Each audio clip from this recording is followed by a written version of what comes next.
Hey, everybody, welcome to this week's episode of Making Sense of It All. I'm your host, Jesse Stakes, and I am pleased to bring you Drew Webb. He is the founder and CEO of Affari. Drew, thank you so much for joining me. It's a pleasure to be here. Thanks for having me. So, high level, before we even get into anything, tell my audience what is Affari? Affari. Affari is a digital creative firm. We do marketing, branding, web design, and development. So we're kind of an all-inclusive one-stop shop for companies to take their brand from start through marketing um, and try our best to keep a single voice throughout the process so they don't have to work with multiple people. So it's kind of what we do. Very cool. Yeah. The first thing that comes to my mind when I hear the name is Safari. Like, is there any kind of where did the name come from? I'm just absolutely curious. Yeah, that's a fair question. We get it quite often. And it has nothing to do with Safari.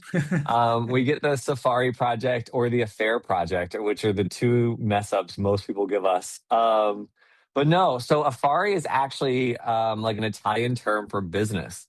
So we're the business project. And our mission was always to work with companies, businesses, to bring their story to life, and to try to tell their story. Um, the reason we always left the word project in it is because I think most people, if you think about like a project, it's something that you are passionate about. Like around the house, you have projects and you have chores. And so we've always viewed like our clients and the businesses we get to work with as projects, things that we like to do, things we choose to do, not things we have to do. So, yeah. It also sounds pretty cool when you call something a project too. Let's just be Yeah. honest. Yeah. So it's good. It works out well. So that's kind of the mission behind the name. The next question everyone would always ask us is why an Italian word? And I was like, well, because it sounded cool. Yeah, We do marketing and I it like sounded it. cool. So yeah. So I'd love to let's take a step back a little bit. Like what Yeah. kind of, I'd love to learn what brought you to founding Afari.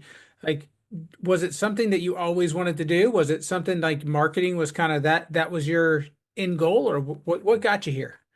No, honestly, I never wanted to run a company ever. It was my mission to not do that in life. And yet here I am. Um, So what brought me here? In college, I studied kinesiology. So I tried my best to stay away from business altogether. My dad back in the day was like, you should take a business class. And I was like, nope, not doing it. And then I got my master's in public health, in administration. So it's kind of was my first like touch into the business world, but kind of like a gentle nudge that direction, but not a full mission by any means. What got me here? I had a nonprofit that I ran in college for about 7 years, and during that time, I worked with a designer who was trying to work on his college thesis, um, and so we became part of his design, like final senior project to brand the nonprofit that I had at the time. And he and I became fast friends over the course of years, and then a few years later, he was like, I want to start a marketing firm. And I was like, well, I have zero history in that world. But I'm happy to run the business side. And so I stepped in and jumped into the business side of that with him. He ran the design, he was a creative director and developer, and I just ran the administrative side of the company. And over the past 15 years, we grew Afari to where we are today. So, It's very cool. I mean, it's yeah. was there a particular gap, or was there something that you guys saw that you could fill at the time, or was it just organic growth? A little bit of both. Obviously I came from the nonprofit side of the world, and we in that side of the world you really have to get your story told well in order for people to like understand what you do and for people to give money to it. And so crafting the story and getting people to engage with a story was so critical in what we did in the nonprofit world that our goal was to bring that same kind of idea to more nonprofits and make it approachable and make it affordable. And nonprofits don't normally have big budgets, and so our hope was to be able to bring um, that storytelling ability, that creative side, and bring it to nonprofits in a way that they could afford it and be able to reach people in a bigger way. And so that was kind of our mission from the beginning. We've grown outside of nonprofits, but we still do a lot of work with them to this day. And it's kind of our passion still to this day. And then we get to have bigger clients that help, build a team around. So it works out well. Very cool. I think that I mean, nonprofits and business development for nonprofits, it's all storytelling. I mean, Oh, yeah. they got a mission that they're trying to fulfill, or they're trying to, solve one of the world's problems. And if you can't tell your story, if you can't articulate and narrate that vision that you have, I guess you could say that about all business, but especially in nonprofits, because there's really nothing tangible that you can, aside from your story and aside from the way that you present your story, whether it's through pictures, videos, and narration, you don't have anything. Yeah, in nonprofits, it's you are you're kind of, for lack of a better way of saying it, kind of tugging at people's heartstrings. 100%. And so your goal is to tell your story in an engaging way that people can kind of connect with in a way that they don't normally with businesses usually. Obviously, with businesses, you still want your customer to connect, but in nonprofits, it's about someone who is passionate about what you're passionate about or has a connection to it in a way that touches their life. And so it's trying to tell your story in that way. So it's kind of what our mission has been over the years, was to create brands and stories and messaging for nonprofits that would draw people to them and allow them to kind of build their base from that. So Yeah. I mean, I think you're answering this question as we go along here, but I'm going to ask you anyways. What do you feel differentiates Affari from your competition and from other firms that are in marketing? Because I know it's a very competitive space. oh yeah, you can throw a rock and hit a marketing firm, or two or three.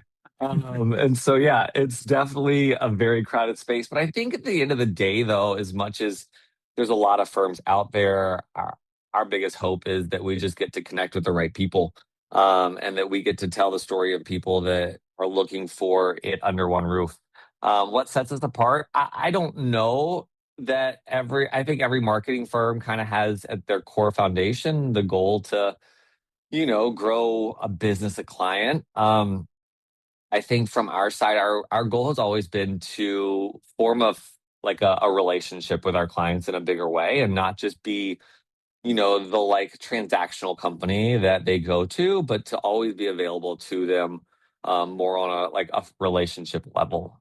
It's a Yeah. culture thing. I think for us, our biggest goal is to get to know our clients in a really personal way, get to know what they're doing, who they're trying to reach out to, what the heart is behind their company, and then really work with them um, to explain that to their audience in a way that has never been done before. And obviously using platforms that every other marketing firm uses, but to hopefully use them in a way that is a bit more engaging, or a bit more storytelling type approach. Clients clients want to be heard as much as they want their audience to be found. And so our biggest Mhm. goal is to connect with our clients and get to know them on a really personal level. Um, Affari has been a 100% remote agency since we started, and so our clients are all over the U.S. And so the nice part about that is we always have a team member within a little bit of distance from our clients, and so we try our best to like get to know our clients no matter where they are in the U.S. in person as well. So we'll travel to them and get to know them and kind of get to feel who they are and who their clients are, who their audience is, and do that in a real tangible way. So I think one of the biggest things that I think people do business with people. People, yeah. I mean, it doesn't really matter what the name of your company is if you can't connect with somebody on a personal level, and if they can't relate to you and relate to the Mhm. people that work for you, it's difficult to do business on a long-term basis. I mean, you said the word relationships, and I think the word gets abused a lot in business Oh, for anymore. sure. And I think that, people forget, what is a relationship? What does that actually mean? What does that look like? And I think Mhm. you just described it incredibly well. The fact that you're not just looking to try to fill a demand from your client or a request. You're trying to, ingrain yourself in their business. You become a part of their business. You truly become a partner in a lot of ways. Mhm. It's always been our goal is to almost function as an in-house marketing person or team or in-house marketing firm or in-house design team. Um, so that we feel like a part of their company from the beginning. We want our clients to treat us as though we are in the cube next door or down the hall from them. Um, we're always a call away. We're always a text away. A lot of our clients have my phone number, so they'll just text me like, "Hey, we got a question." I'm like, "Cool, no problem at all. Let me get you connected with a team member who can actually bring that to life for you." And so our goal is always to be that approachable down the hall part of your team so that you don't feel like you're reaching outside of your organization. In fact, we try to get to know your company as well as you know your company. And that way, when you talk to us about what you do, you can talk about it the same way you would talk about it with someone else within your company so that there's no loss of voice or no loss of message when it comes to what we then take to your audience. So, Yeah. I always tell people you don't want to be a bad game of telephone no, when you're I- working in between them and their audience or them and their customer base. You can't be bastardizing the message. You got to do a very good job of retelling their story just with a lot of oh, polish on it and with a better coat of paint on it. and it's a huge responsibility too, at the end of the day. I mean, that company or that nonprofit or that organization is looking to you to tell their story. And that's a huge trust that they've put in us. And if we don't take the time to get to know all about them and what they do and the way they function and the way they want to talk to an end, audience, um, then we're doing them a disservice. And so it's our job to get to know their business as well as they know their business. So No doubt. So yeah. I'll ask the flip side of this because I think as important as it is to know who you want to do business with, it's also important to know who you don't want to do business with. So, as you Yeah. as you were growing this company or as even now as you guys have been established, people love stories. I'd love to hear any kind of stories. You can change the names of Yeah. to not impact the innocent, but have you had any stories where you had to fire a client? Yeah. Yeah, we have. And it's funny because that client, um, we would work with again today in a heartbeat. And that's a Okay. weird thing to say. We didn't let a client go in the past. One of the biggest ones that comes to mind is we partnered with another design firm, actually, for the very first 3, 4 years of our existence. As an agency, we became a support to a client who had big, big client names, which for us was great because it allowed us to have those clients in our portfolio, which was a fantastic stepping stone for us. Um, but at the same time, that client became very quickly 50 to 60% of the revenue at Affari and became a huge part of the demand on my team in a way that limited us from bringing in new clientele.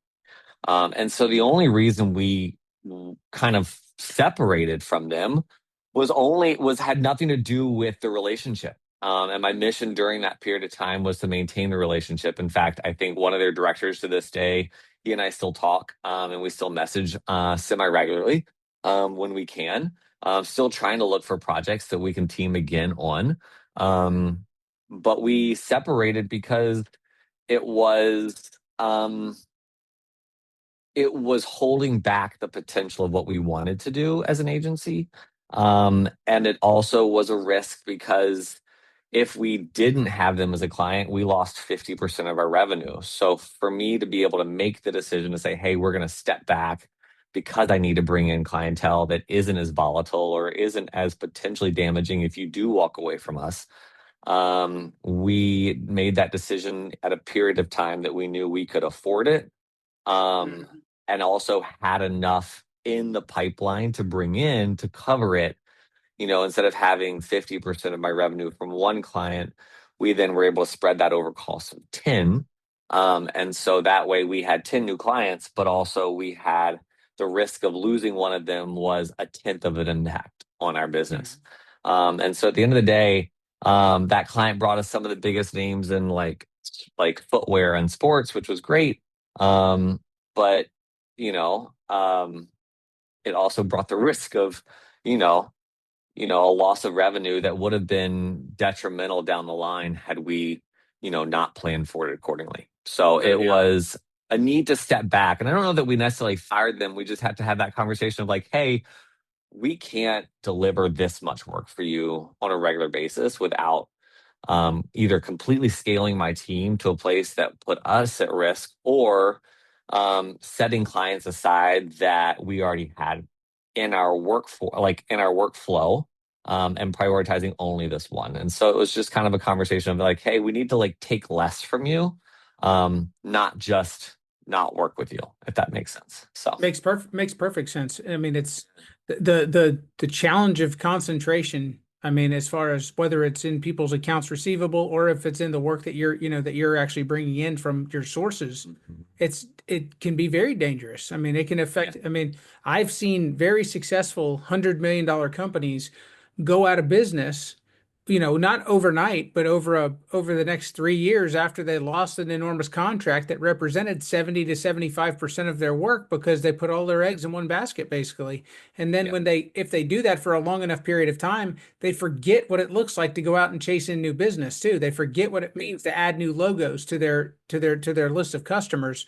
So I mean, I have seen it. I've seen it on the flip side of it. I've seen it where companies are also they're trying to leverage their business as far as who they have in their customer base and how much business they have coming in order to borrow money. And it's the same kind of a thing. Banks look at it as an incredible risk when you have all your eggs in one basket or in a couple of baskets.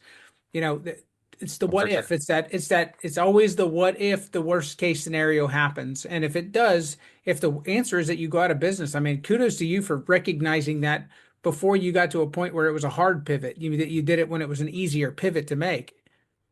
And we did it when our team was smaller. And I think that was an important move at the time because it was either hire two or three more people to cover this one client. But if that client left, then I'd instantly have to fire people, which was not something I ever wanted to have to do. Or it was say to the client, hey, we've got to step back because we need to grow this other side more organically, and take on clients that have been asking or that we have kind of said, hey, we're on a 4 or 6 or an 8 week delay on kicking off your project because of what we have in queue. Um, and so it was, I think the timing was to our advantage because we weren't large. Mhm. And I think that's something we've always tried to avoid at Affari. I mean, I've never wanted to grow a firm so fast that um, we were at risk of having to fire people or hire simply to cover one contract.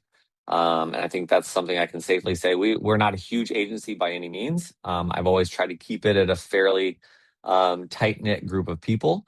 Um, but that has allowed us to be nimble through tougher times. It's allowed us to be able to, take the clients that we love versus taking clients just because we have to. Um, and I think it also allows our team to have the stability. We hire full-time team members. We don't contract out ever. And that's because I've always wanted my team to not worry about where their next paycheck came from. I wanted them to worry about the project that was ahead of them. It's on me and our director of growth here now at Affari to find clients. That's our goal.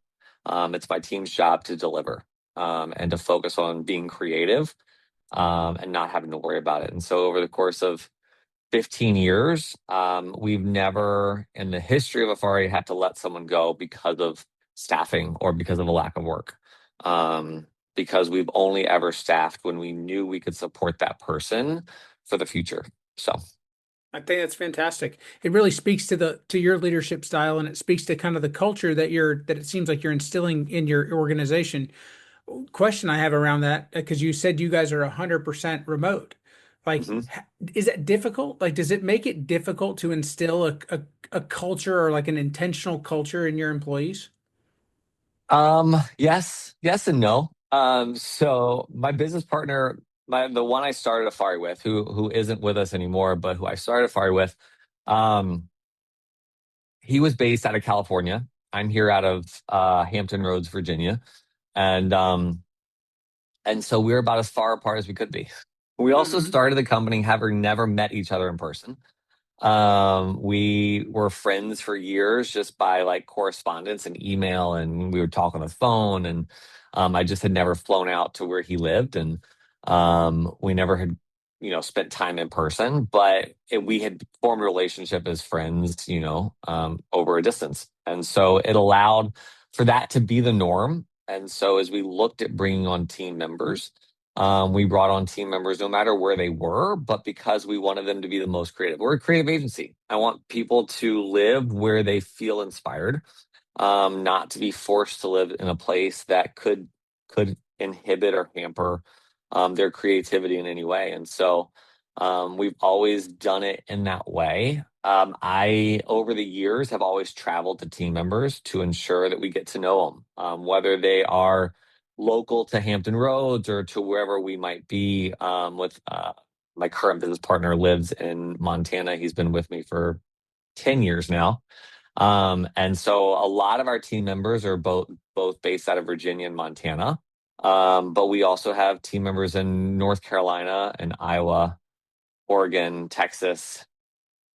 I'm probably forgetting a state, so I'm going to apologize. Colorado. I knew I was forgetting one. And so, it also is a benefit to our clients, though. Our clients love having a team that spreads all, time zones of the United States. We're able to work East Coast or West Coast time seamlessly. Our PM team are both East Coast and West Coast, and so we're able to handle client comms in a really efficient way. And our team, we try, like I said, we try to meet up. So anytime we have a few people in a close proximity, we'll gather together. Or I'll fly out to Montana or I'll fly out to Texas and meet with our team members accordingly. So and there's a big Slack conversation at all times at Afari. So Nice. there's a lot going on still, no matter what at all times. So it's good. It seems like, I mean, there people a lot in different types of businesses, whether it's finance business or in construction, all kinds of stuff. They're having to make a big shift right now with Yeah. the way that the economy is changing, with the way that Mhm. modern technology is changing. It really seems like you guys were kind of kind of before the curve. Like you were identifying that this was just by choice, the way that you guys wanted to work and the way that you wanted to organize your company. But it really has Yeah. worked out in a way that you guys were in front of the curve and doing it before it was cool, basically. It's funny because a lot of companies, a lot of agencies went through a bit of a transition. A lot of companies, every company, let's be real, almost, went through a transition to COVID, when we went through that whole process and people couldn't go into the office. And so remote became the standard. And a lot of agencies didn't have the tools in place to account for that. And we saw a lot of fluctuation in agencies and the way they communicated with their clients. And a lot of clients left agencies during those times because those comms weren't really in place because it wasn't something of a standard at the time. Um, During that period for us, our clients saw no change in the way they interacted with us because that's how they'd interacted with us for years before that. And so that shift was actually really not an impact on our team. I went from working at home to working at home. Right. And so did every single one of my team members. And so there was no shift in our productivity. There was no shift in our creativity during that period of time. And our clients noticed that. And so it actually was a period of growth for us, which was nice instead of like a period of pulling back. Um, we ended up hiring a few more new people during COVID, which was not the norm, I feel like, for a lot of companies. And it allowed us to continue to deliver for clients in a bigger way because they were, not used to having to be remote. And so they were used to working with us remote already. So they sent us more things that they didn't know how to handle internally. So it definitely, I felt like we were a little ahead of the curve in the moment. I think today, we're watching companies kind of forced to going back to work, which I'm interested in because I'm like, you didn't see a loss in productivity. In fact, you probably, when your team members are happier, the work they put out is better. So I'm a big fan of working wherever you are, however you want to, and being able to be creative wherever you are. So it's nice. I think it's fantastic, especially for creatives. Like for people who are Yeah, in a creative for sure. industry, I think it works well. I have seen where it is challenging when you have people in like a customer service like type oriented job, or Mhm. when they're expected to have a level of productivity. Um, I've seen where that has fell off when people went home to work, and it's like they were throwing the laundry in all the time. They were catching whatever the daytime programs were, like anything they could avoid. But I Yep. agree with you 100%. When your job is creativity and you enjoy what you do and you're passionate about what you do, nobody has to clock you in or out. You're gonna want to do your job anyway. So Yeah. a question for you then, I mean, like we talk about you being in front of the curve going into that, but the future, like when you look over the next 3 to 5 years or even further than that, we've got so many things that are on the horizon, whether, Hmm. AI is a buzzword. I mean, a lot of it is Yeah. automation. A lot of it's automation, what is happening right now. But there is going to come a point at which AI does start to, act on its own or actually truly act as intelligence, not just an automated prompt that we're giving it. What do you see as the future of your company? Where do you see Afari going? It's a good question. In all honesty, because AI is it's coming in quick. I feel like a year ago we knew it was there, but it wasn't as much of an impact. 6 months ago, or even 8 months ago, you would use Google to search for something and you'd see the like AI automated response of what it found, but it wasn't like well detailed or super helpful.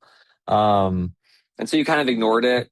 And just in the last 6 months, they have honed it in a way that most people aren't scrolling past it. They're literally searching for stuff through AI search, whether it's through their own chat GPT or through Claude or through, Google's automatic AI overview.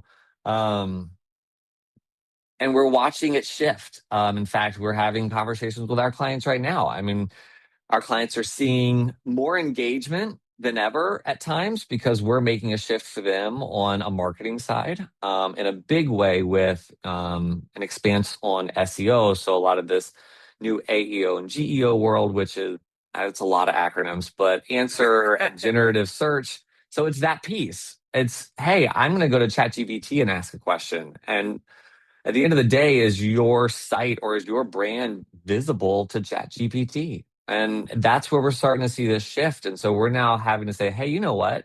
Your website's critical, but it's going to be less traffic, which is a weird thing to tell people because it's critical in order for you to be found by an AI agent or Google's AI overview or ChatGPT.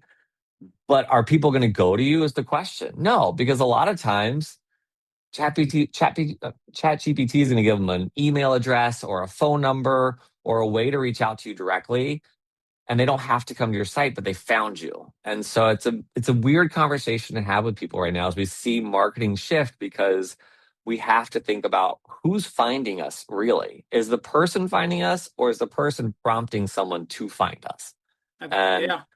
it's that second piece that we're starting to see happen more and more, and we're starting to make sure our clients are prepared for it. So we have a full dev team in house, which is nice. And so a lot of this piece is a development backend piece to websites. And so having our team be able to pair creative with a full dev team in house allows us to help our clients again in a very comprehensive way that a lot of agencies aren't able to do, which is nice. So I think a lot of, what comes to mind, I mean, because you've got so many professionals, intelligent professionals or intelligent owners of companies yeah. that they haven't either taken the time to learn this, or it's something that has happened kind of Mhm. beyond their educational years, or it's in their they have to commit to adult learning to catch themselves up on this.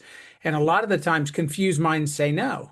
And it Yep. makes me think about the whole shift when Amazon kind of took a large piece of business from Walmart, or they, you essentially some of these like clothing manufacturers almost went obsolete when they said, nope, we're staying brick and mortar. And it's like there's a huge shift in the market that's happening right now. And unless and as a business owner, if you don't work with people that are making sure that you are on those searches, that you are being found through those tools, you're going to be Walmart or you're going to be I mean, I think of it locally in my area, there was a place called Steinmart. Fantastic clothing Yeah. shop, was around for years, gone now, Yep. doesn't even exist. It's And true. it's, yeah. And so I mean, I think that there are things that you have to address, whether you want to or not. If it's, confused mind says no, but it's like, but you got to get beyond you got to get past your own confusion or past your own fear and doubt of it, or just lack of understanding, and find someone like yourself that you trust and actually engage with it, and, bring yourself up to speed and bring your company up to speed.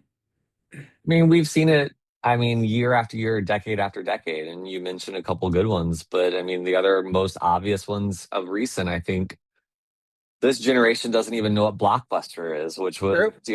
pre-Netflix. And so there was the elimination of Blockbuster. There was Kodak back in the day, which they didn't go digital. And so here they are, a defunct company at this point. And so, Hurt Rochester, New York very badly when they went out of business. yeah, I know, I know. And so it's interesting because there's always going to be businesses that don't see the shift or don't see it soon enough. Yes. And I think that's the key is you have to see it soon enough to adapt. I think what we're trying to do with our clients right now is stress the criticalness of like, hey, AI may not be a part of your world at all. Maybe you're a professional service company who, is a law firm or a CPA firm, or maybe you are um, a firm that is a nonprofit that, runs as a conglomerate of funding from other big organizations.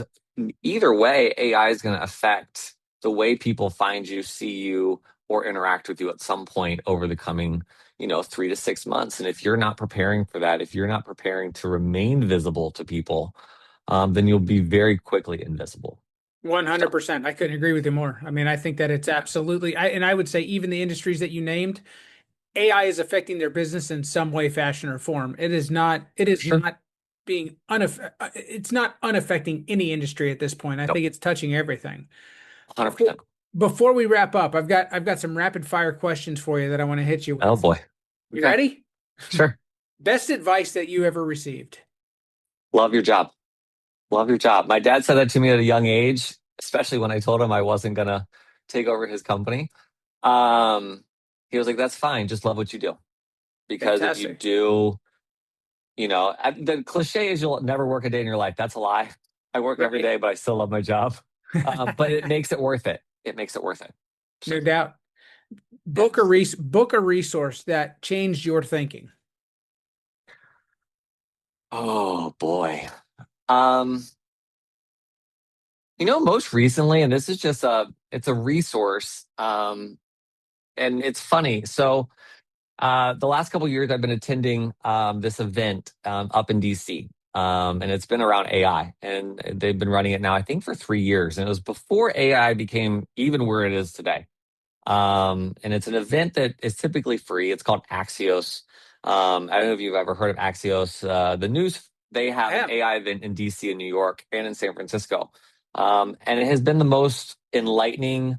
Um, Conference every I go to it every year. And it is where they pull big companies in and their CEOs or their CFOs or their CTOs are there. And you just get to like sit and listen to like how the world is shifting. And I think that's for me like, where we pull a lot of our like, okay, we have to adapt. These are what's coming, whether they've seen it 3 years ago or we're seeing it today, or my clients might feel it in 6 months. Um, it's an event that we've been a big part of over the last, or been attending, not a big part of it all, but attending the last couple years. And it's been extremely enlightening just to help navigate where we're heading over the next 5 years. So, That's excellent.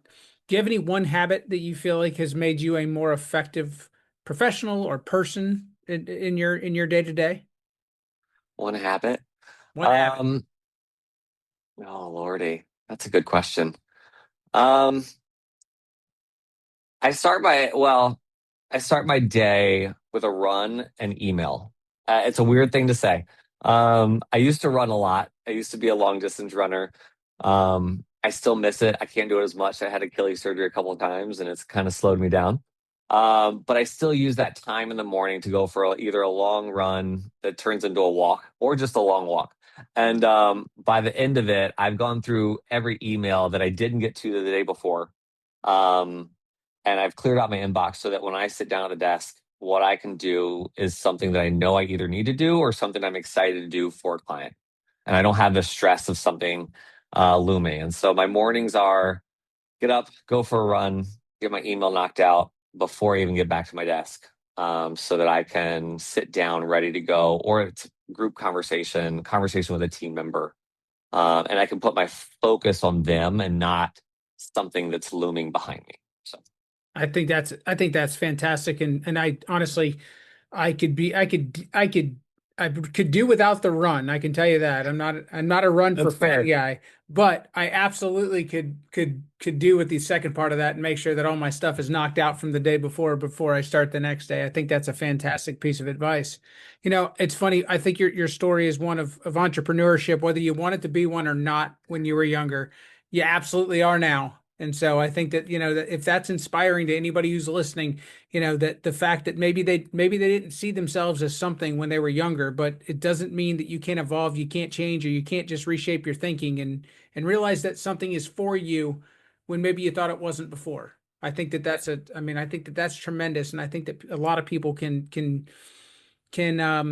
benefit from being willing to change or willing to accept that maybe something isn't what they thought it was. Fair. I don't know. I'm probably the worst person to talk to about it. I don't consider myself an entrepreneur, even though that's what I do and that's what I've done over the years. Yeah, I see it more as just it's more of a passion project, but I think that's what most entrepreneurs have are passion projects. no So doubt. I guess it works. So I got one more question for you before we wrap yeah. this up. The hat. Yeah. You've got it on your profile. You've worn it every time we've spoken. You got it. There's got to be a story behind it. Well, I've worn hats for a long time. Well, mostly ever since I went bald. But that's not because of being bald. I have no problem with that. It's because I have I don't know, family history of like skin cancer and stuff. So I've just been overly paranoid about burning the top of my head. So long story short, a good friend of ours, about 5 years ago, bought me one of these cloth hats, and it has become probably one of the most recognizable thing about me over the past 5 or 6 years, to the point that yeah, it's in my profile, and I think I have three different designs and they get interchanged for meetings and calls. So my hat collection is next level, and to the point that we have like four hat racks through the house that are all full, and it's a Nice. problem. So it's a real addiction. Nice. Well, that's fantastic. If people are interested in what they've heard about Afari and yourself, what's the best way for them to get a hold of you? Just shoot me an email, drew@affariproject.com. Fantastic. So super easy. I'd love to talk to them and see how we could hopefully team with them or be of service or just have a conversation. You don't even have to use us. I'll happily jump on a call and just chat. So Now that's fantastic. This has been great. I feel like I've learned a lot. I think like I said, your story's tremendous. It's inspiring. thanks. So I hopefully we'll get to catch you down the road again. I'd love it. That sounds great. All right, take care. Thanks, Jesse.